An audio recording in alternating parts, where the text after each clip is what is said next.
بسم اللہ الرحمن الرحیم۔ آج ہم جانیں گے بصری الفاظ کے بارے میں۔ لفظ بصری بصارت سے نکلا ہے، جس کا مطلب ہے دیکھنا۔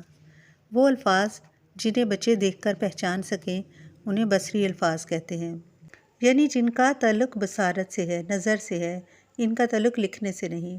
اب ایک ورڈ ہے ابو۔ اب بچے اس کو دیکھیں گے اور اس کو ہجے بنائیں گے۔ الف سے شروع ہو رہا ہے، الف بے واو ابو، اور پھر اس کے بعد امی۔ امی بھی لفظ بچے دیکھ کر پہچانیں گے کہ امی لفظ سے ملتا جلتا لفظ کون سا ہے۔ اسی طرح دوسرے کالم میں ہے زارا۔ زارا کو زے سے شروع کریں گے، بچوں کو تھوڑا سا اس کی پہچان کروائیں گے کہ زے الف رے الف، اور پھر اسی طرح کا ملتا جلتا دوسرا لفظ بھی وہ ڈھونڈیں گے۔ اس کے بعد ہے علی، جو عین سے شروع ہو رہا ہے اور اگلا عین کا لفظ، اور پھر اس کے بعد گیند کتاب ہے۔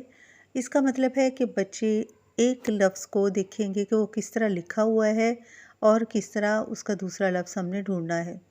بصری الفاظ کے بارے میں اساتذہ کو ہدایت ہوتی ہے کہ بچوں کو مختلف کھیلوں کے ذریعے ان الفاظ کی پہچان کروائی جائے، یا فلیش کارڈ دکھا کر۔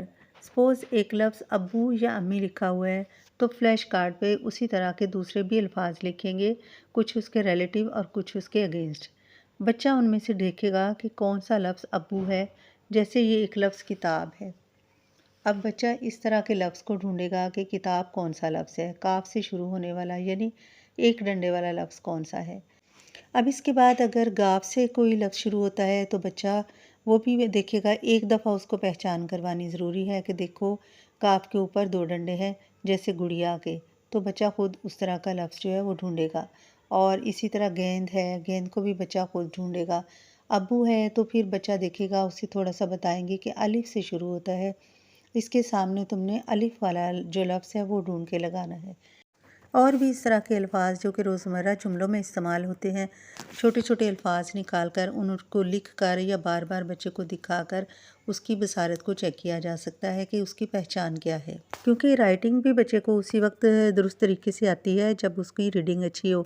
تو ریڈنگ کرنے سے پہلے ہمیں بچوں کو پہچان کروانی ہے ورڈز کی۔